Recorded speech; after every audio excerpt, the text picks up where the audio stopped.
everybody. Hey, everybody. Oh, sorry. Welcome to Podibus Unum, now with faces. Yeah, this is the bunker edition. We are in two undisclosed locations. I'm in undisclosed location A, and Eitan is in undisclosed location B, which happens to be a major TV studio. Who'd have thought? And you're in some beautiful manicured gardens there. I am in, I am in a garden. A lot of people don't know I'm a big-time gardener. So, I guess secret's out, guys. Yeah. So anyway, I'm Eitan. I'm Dan. And as usual, you can reach us at epodibus at Gmail and on Twitter. We're happy to be back. I know it's quite a hiatus, but we're back now. And also, for the pod version of this, please click the link in the show notes. In the description. Yeah. In the description of the video will be a link to our podcast. Yeah, and you can become a supporter for as little as 99 cents a month. Yeah. And everything goes right back into the show, and we appreciate all of your help to help the podcast grow. On today's podcast, we'll be discussing the endless corruption of Billy Barr, this time with the Michael Flynn case. But first, the wall of shit. Shit. The Labor Department has reported that 36.5 million people are currently unemployed in the last 2 months, and Republicans are still dicking around in the Senate saying that they're not going to do any sort of relief for the American people unless they have in the bill some sort of protection for corporations so that nobody can sue if they get sick and corporations force you back into work to choose between your life and a paycheck. Yeah, now with video. No. Richard Burr, this schivosa, is stepping down as chair of the Senate Intelligence Committee as he's being investigated by the FBI for insider trading. You guys remember that? As he dumped $1.56 million in stock when he received classified intelligence about the coronavirus. And his brother-in-law dumped an additional $280,000 the same day. Unbelievable. While at the same time, he was telling the American people, nothing to see here. I don't know how Richard Burr talks. In their continuing war on the American people, Trump's EPA has recalled a law, an EPA regulation, that had prevented the runoff of toxic chemicals into the nation's drinking water and has been proven to cause fetal damage. So, yeah, okay. This is the worst EPA in history. I mean, it's an anti-EPA. These people hate water and air as much as they hate people of color. It's amazing. Like those are the things he wakes up in the morning. He's like, things I hate. Yeah. Water, air, people of color. Things I like. Coronavirus. The blacks. No, well, it's just, this is sort of like, this EPA is kind of like if Satan were giving a church service, like if Satan was the Pope, he'd be like, I got a lot of changes I'm going to put through. It's going to be spectacular. The Republicans continue their assault on voting rights. 5 urban counties from issuing mail-in ballots. He claimed that the state election code, quote, does not permit an otherwise healthy person to vote by mail merely because going to the polls carries some risk to public health. I mean, WTF, these guys are racist. More people need to say it outright and say it plain. These guys are racist scumbags. Yeah, absolutely. They know that, and of course, what was it, 2012? Well, I don't, when the Supreme Court, gutted the Voting Rights Act. I can't keep my dates straight now. But it was, it was a few years ago. Let's keep it at that. And just, it's absolutely unbelievable that they're... Yeah. Texas, I think, was the state that the next day... Texas was, yeah. Actually, it was within hours. Yeah. Well, they already had it. They had everything there. So to try to... And Texas is beginning to turn a little bit purplish, and there's talk it might even go to blue in 2020, and if not, in possibly 2024. That's scaring the shit out of white people in Texas. Classic Republican playbook in the throes of a Yeah. of seeing their stranglehold on these areas kind of come to an end as Yeah. democracy breaks through. Yeah. And you know what they're doing is un-American. It's just un-American Well, that to goes try without to saying, take but it's important to people's repeat. right to vote away. Yeah. All right. Former President Obama left America's strategic stockpile and detail plan to help curb and deal with any possible pandemic. And hey, look where we are. But child rapist Donald Trump has continuously lied to the American people about that in a pathetic attempt to deflect from his incompetence and resulting genocide against the American people. But let's just look at facts, just plain facts. And the fact is, we absolutely did leave a plan. It was called a playbook. Indeed, it was 69 pages long. It was developed by the career staff in the National Security Council. Along with the National Security Advisor, we asked our staff to prepare that playbook for the next team. Why? We wanted them to have the benefit of the lessons that we learned during Ebola and Zika. A 69-page playbook. It was pretty much a paint-by-numbers approach to how, in the National Security Council, in the White House, you should respond to a pandemic outbreak. That playbook, by the way, was of course ignored. The Obama administration left a preparedness office, a pandemic preparedness office staffed by career professionals whose job it was to spend 24/7 thinking and planning and preparing for exactly this scenario. What happened to that office? That office was disbanded in 2018. We also left a program called PREDICT. Its job out of the CDC was to work overseas, including in China, to stop epidemics before they become pandemics and to stop them before they get here. What happened to that program? It was defunded. And finally, Allison, the fact is that I spent hours in a exercise during the transition along with my colleagues in the Obama administration, sitting side by side with the incoming Trump administration team, walking through a pandemic scenario, going step by step to say, here are the things you're going to see, here are the issues you're going to confront, here are the things you should be thinking about. People call him lazy Hitler.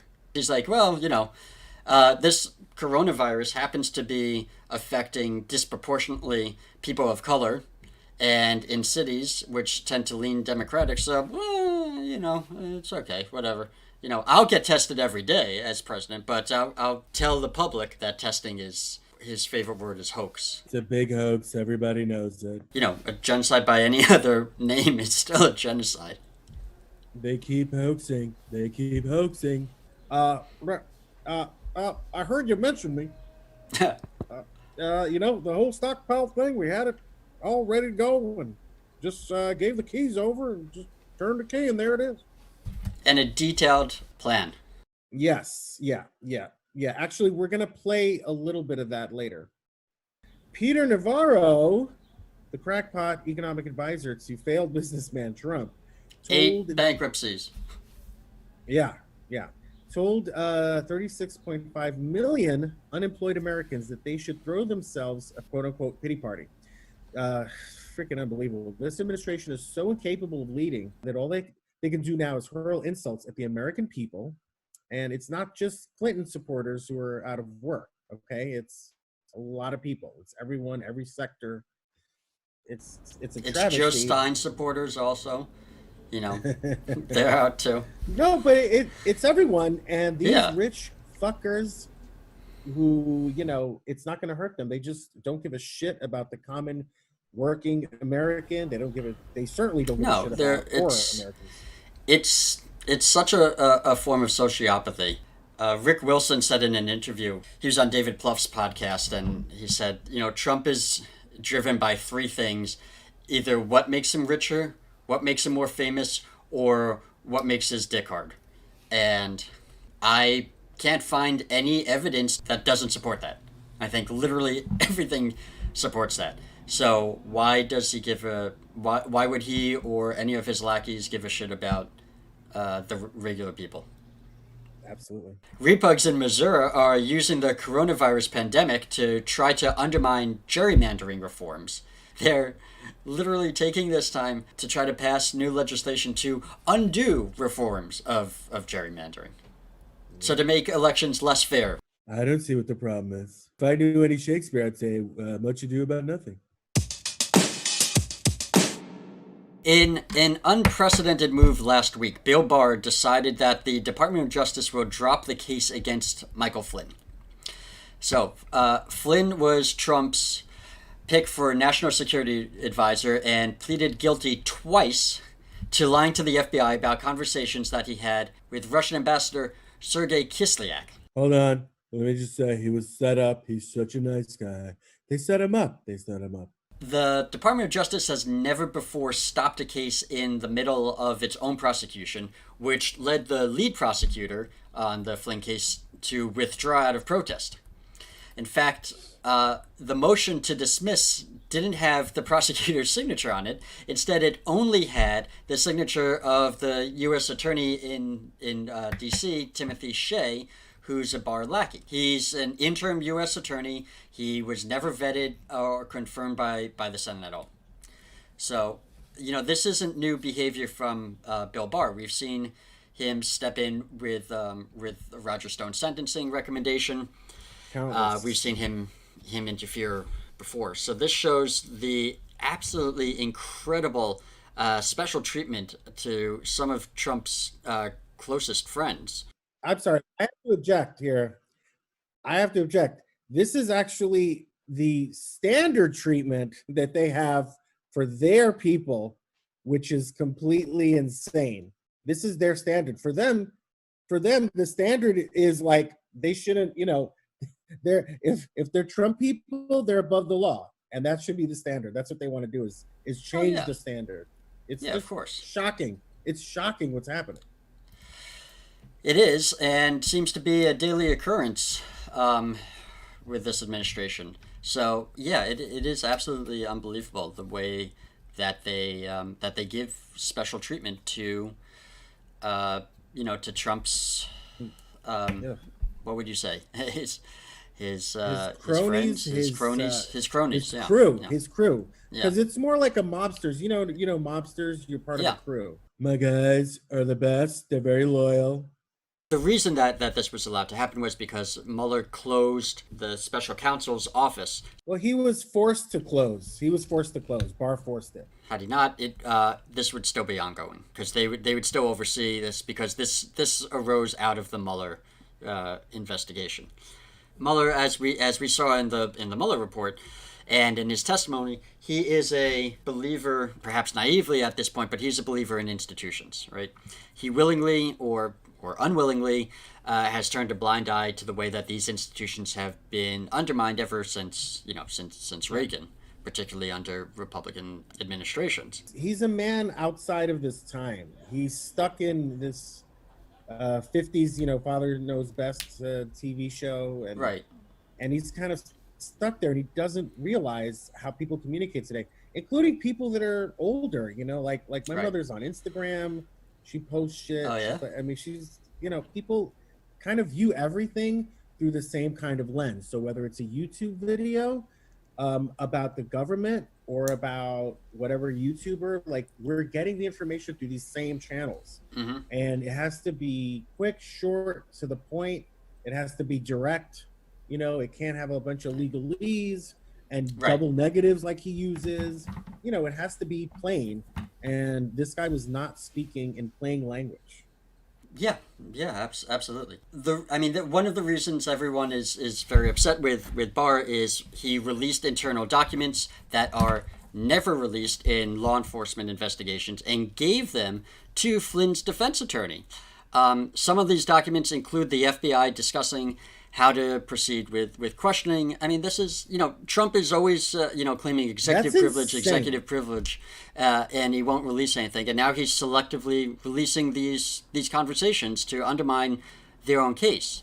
So just a little bit of background here. What is the case against Flynn and why is it important? The case against Flynn is about him giving false statements to the FBI. And in a false statements case, there's a requirement that the statement not only be false, but that it's material, meaning that it can affect a decision. So obviously, if you're the national security advisor, yes, it can affect a decision. Now, Barr's position is that it doesn't matter if Flynn lied or not, to which, remember, he pled guilty twice to lying, because Barr feels Who that... hasn't pled guilty to lying? Who hasn't?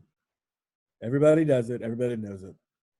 Barr feels that because he never supported the Mueller investigation into Russian interference, he's trying to delegitimize it in the first place. He's saying, well, therefore they never should have talked to Flynn, and therefore anything that he says is inadmissible, which is not a legal argument. And you would think America's top lawyer would know that, but that's not a legal argument. You can't lie to an FBI agent. Let me get this straight. Let's say, for instance, that some people investigated me, right? And I happen to say a guy dies around me, right? Yeah. Then I could say, oh, whoa, you guys shouldn't have been doing this investigation anyway. So, ergo, I can't be held for murder, right? That's pretty much it. Yeah, pretty much it. So, yeah. It's fucking unbelievable. That was Vinny Boombots, sometimes guest evening. So they're also saying that Flynn's call to Sergei Kislyak was fine, and therefore there's no basis to charge him. Now, here's what happened with the phone call. Very briefly, there's been a ton of reporting on this, so I'm just going to try to sum it up quickly here. After the entire intelligence community said that there was Russian interference in the 2016 election, then on December 29th, Obama, who was still president, sanctioned 9 Russian individuals and entities and evicted 35 Russians that served in official capacities from the United States in response to their interference in the election. The Trump team didn't want Russia to escalate because it would make things harder for Trump and Russia, and that's not just on a diplomatic level, but we know many things on Trump's personal and business dealings as well. Mar-a-Lago, where the Trump transition team was, coordinated with Flynn about what to say to Kislyak. So they all knew, but then he lied to the FBI about it. So everyone in Trump's transition team knew about that because they were coordinating with Flynn. And then he lied to the FBI about it, and he lied to the vice president about it. So on one hand, good for Flynn for telling the Russians not to escalate, but then to lie to the vice president and then to lie to the FBI about lying to the vice president, that's still a crime, right? And the Russians knew that he lied, which makes him susceptible to blackmail and therefore compromised. Remember, he's not an intern like in the White House, which you wouldn't even be allowed to do that now, but he's supposed to be the national security advisor. Well, Pence is okay with him lying, so I don't see what the big deal is. Right. Supposedly he lied to Pence, which, that's kind of BS. Pence was in on it. We all know this. But now Pence is saying that it was okay that he lied. It was like, well, maybe it wasn't exactly what he meant, yada, yada, yada. These guys are a big mafia outfit, man. They will lie to cover everything up and to protect each other. So this also raises the question of, if everything was okay, again, in fact, Russia not escalating or responding is good for the U.S., so why would Flynn lie to the FBI? Even, Andrew McCabe, who was head of the FBI, called up Flynn. He's like, hey, I'm gonna send some agents over, to come talk to you, because, Flynn was already under investigation before this. And Flynn's like, yeah, okay, sure, come on over. And they met at his house. So obviously there must have been more to this call, considering we don't know everything that happened, but someone who does know and does have access to some of this classified information is the judge in the Flynn case. And, this is the same judge that told Flynn at his sentencing, you sold this country out. Yeah. So it's obviously more than just, hey, don't escalate this. You sold out the country. And in fact, just last week, May 7th, Adam Schiff posted the transcripts of interviews of the House's own Russia investigation. There's a lot in there. Flynn violated the Logan Act, which states that anyone who's not a member of the U.S. government, which they weren't until Trump is inaugurated, isn't allowed to act on behalf of the U.S. government. So there's a lot against Flynn, and he cooperated with the Mueller investigation and pled guilty twice until he switched lawyers. He got this Fox Propaganda Network TV lawyer to completely withdraw his plea, and now the DOJ is trying to withdraw entirely. Right. And where did they get the idea that withdrawing this plea and stuff would even be a good idea to a good course of action? Obviously, they were in talks with the White House, and they were saying, of course, change your lawyer, get this guy, we're going to take care of you, and Bob's your uncle. Yeah. You know? I mean, it's all planned out. It's not like he suddenly got the idea to get these Fox people, and then everything's great. I'm it was sure. all Yeah. I mean, which begs the question: what does this guy have on Trump? I mean, wonder. it would be very interesting to find. The Department of Justice lied in their motion to dismiss, stating that there was new material. There isn't. They purposefully distorted the notes of one of the FBI agents who interviewed Michael Flynn by making it seem like they were trying to entrap him, which they were not. And for all the bullshit that the DOJ had put forth, that everything was okay there and that there wasn't any wrongdoing, they also said that they don't think that they could prove beyond a reasonable doubt that Flynn made false statements to the FBI when he pled guilty twice to doing that. And the reason, at least ostensibly, for this administration firing him was that he lied to the vice president. So, right, the bullshit reason, yeah. So they're saying, wait a minute, the DOJ is saying that we can't prosecute based on the fact that A, he pled guilty, and B, the very administration used this excuse to fire him. Right, exactly. Yeah, all of that stuff was my bad. I totally messed that up. Yeah, we shouldn't have. He never did anything. The FBI is very crooked. Everybody knows it. They entrap people. You know what I'm saying? Yeah, that's certainly his plan, is to, cow the IC. He has the DOJ in his pocket, and to stack the courts. Why are Trump and Barr putting so much effort into Michael Flynn? Here's a few things about him. First, conman Trump was personally advised by both President Obama and Chris Christie, who was in charge of his transition team, to not hire Flynn because he had a reputation at the Pentagon for falling into conspiracy theories and making things up. In fact, his colleagues at the Pentagon coined the term, quote, Flynn facts, when Flynn would say anything that was just patently untrue. Flynn was already under FBI investigation for acting as an unregistered foreign lobbyist, and I don't know if you remember this. This was in the news a couple of years ago. He was involved in this weird plot to kidnap a Turkish clerk that lived in Pennsylvania and was a critic of Erdogan. And Flynn was working as an unregistered lobbyist on behalf of the Turkish government. He was writing op-ed pieces to prop up Erdogan. Flynn was also a paid contributor to RT, which is Russian's propaganda television network, and was the best network. It's the best. Everybody knows it. You want to know about Russia? RT. And Flynn was only one of 2 Americans to be invited to the 10th anniversary RT celebration. The other American was Jill Stein, and he sat at the same table right across from Vladimir Putin, and has worked on behalf of the Kremlin, and either directly and or indirectly. He was the first American, and I think only American now. I'd love to actually know if he was the only American, but he was the first American to ever be allowed into the FSB, like their CIA. Flynn was such a good man. Yeah. He's such a good comrade, He came to my dinner. I said, be my guest. How does that song go from The Beauty and the Beast? That was pretty much it. Trump has been trying for years to try to get Flynn off. Remember when he summoned Comey for a one-on-one dinner?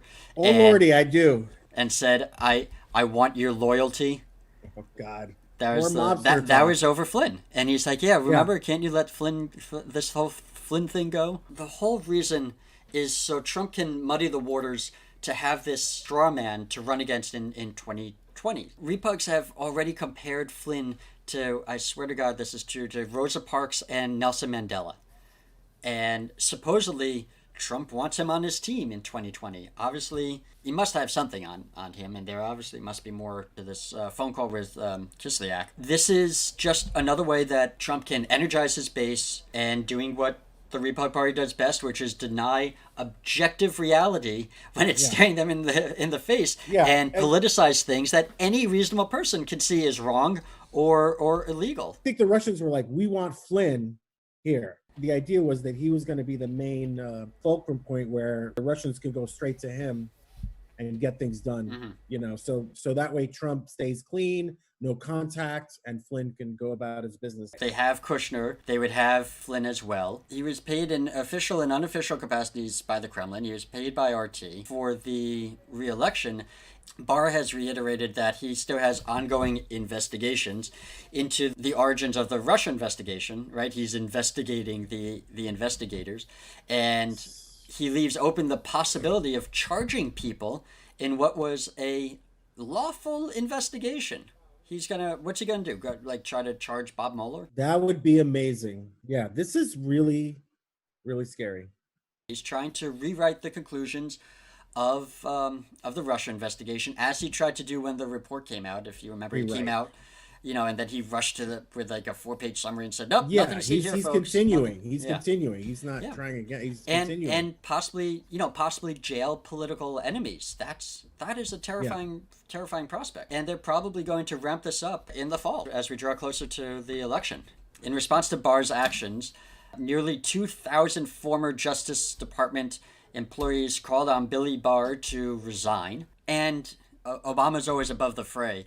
But in a call with former staffers of his administration, President Obama said, quote, "The fact that there is no precedent that anybody can find for someone who has been charged with perjury just getting off scot-free, that's the kind of stuff where you begin to get worried that basic, not just institutional norms, but our basic understanding of the rule of law is at risk.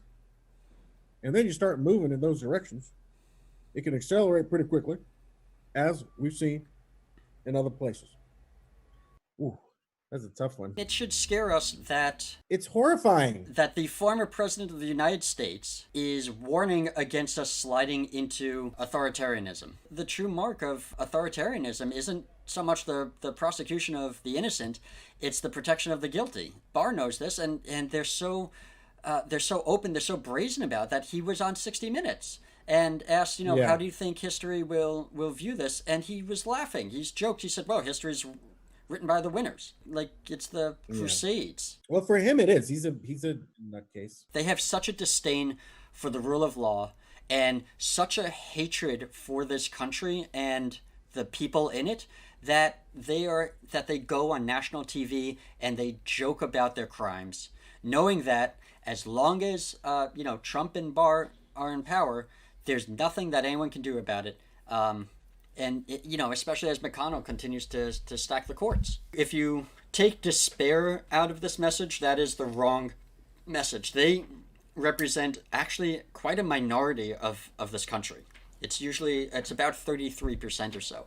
The message is that we have to mobilize, we have to get out there, because otherwise they will fill that void. This finally might have been a bridge too far. The judge overseeing the case, in light of this absolutely blatant corruption from Barr and Trump, is considering holding Flynn in contempt of court for perjury, and he's appointing a former judge to argue against the administration's attempt to drop the case. So the case actually is only dropped if the judge has the final say. If we stay at home and just say we're fucked, there's nothing that anyone can do, that's not true. We can mobilize, we have to vote.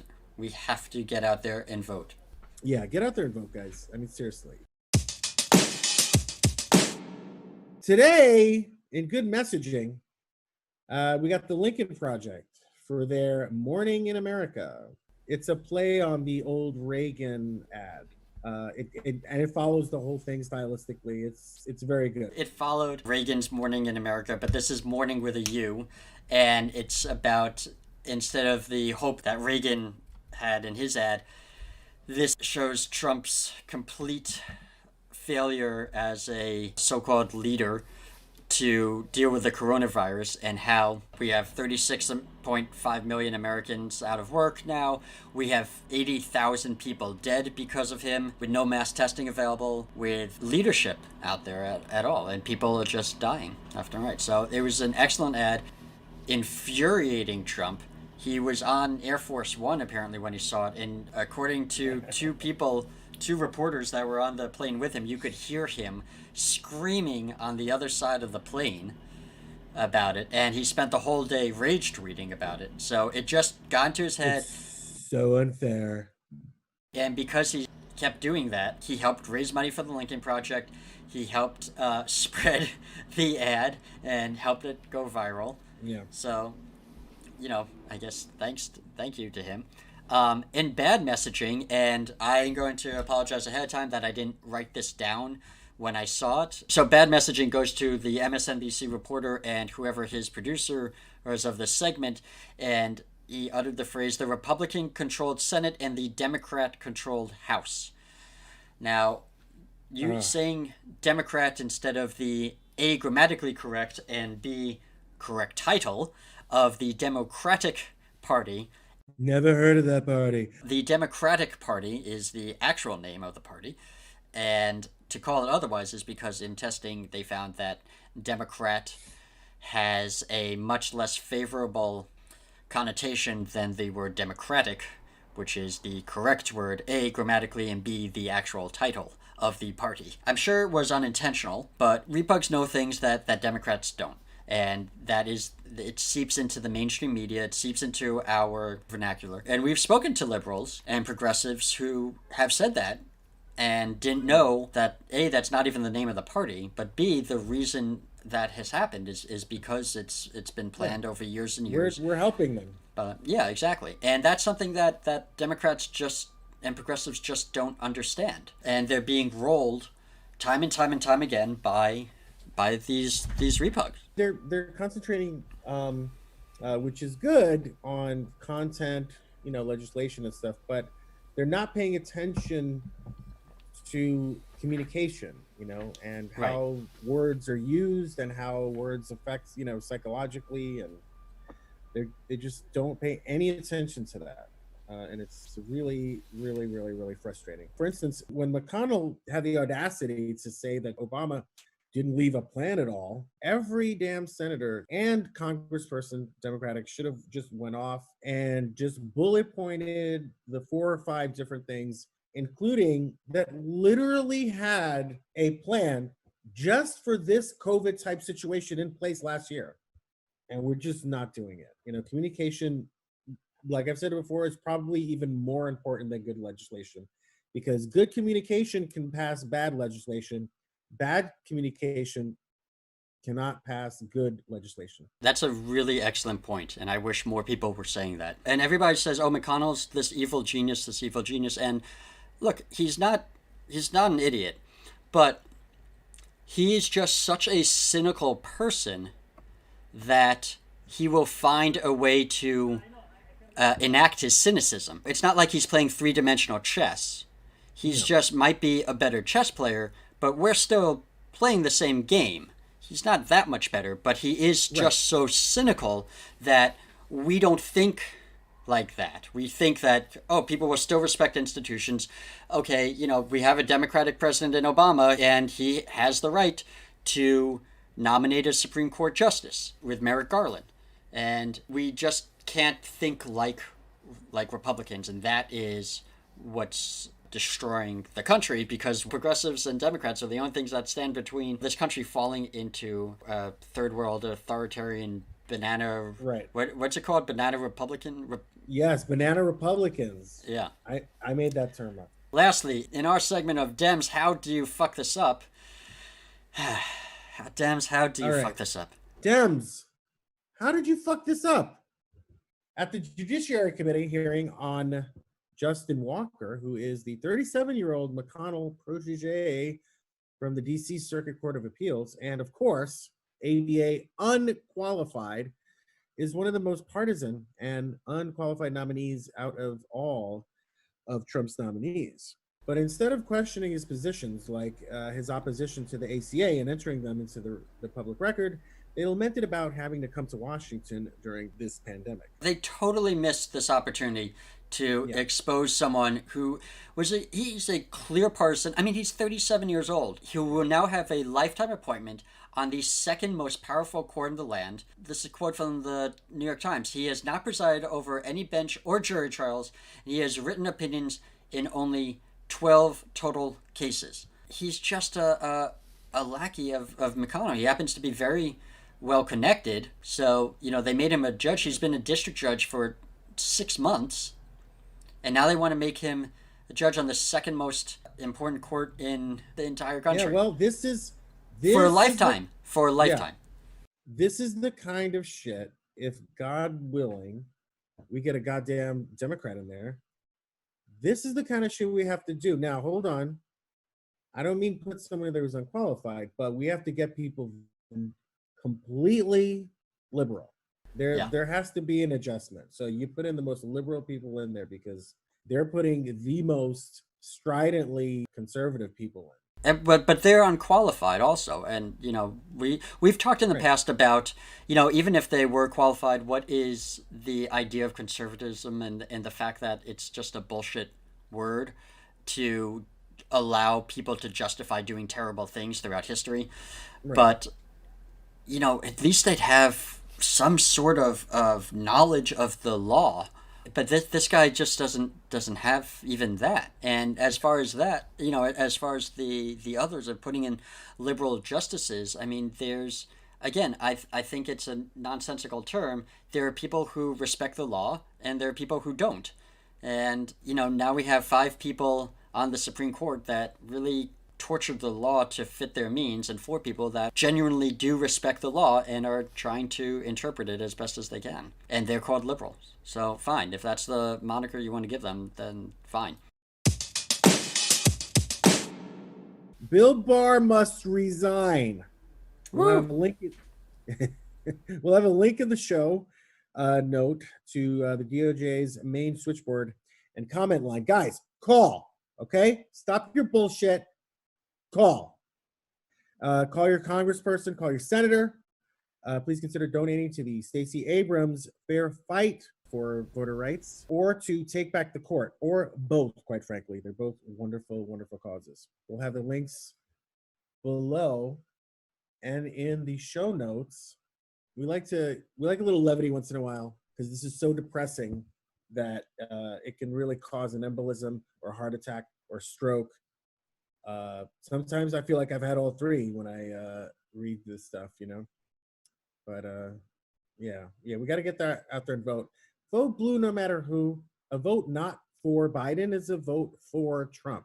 Thank you, everyone. This was an experiment. We hope that you enjoyed the visual as well as the audio. They're like, nope. Give us just thumbs up. Leave us a comment. Thumbs up, guys. Thumbs please. up. For YouTube, remember, we should have said this in the beginning. For YouTube, remember to subscribe and thumbs up and hit the bell. Notifications. Hit the notifications. Just hit all the icons that look good to you. Except the down. Except the down. Don't, just everything. If it looks like this, don't touch it. Don't cut it. Yeah. Looks like this. This is a good one. This is you what you see want. this? Yeah. This is good. Please leave a comment. Let us know what you think. If there's any particular topic that you want us to discuss, please let us know. We'd love to have your feedback. Thank you, and be safe, guys. We mean that. Say goodnight, Dan. Good night, Dan.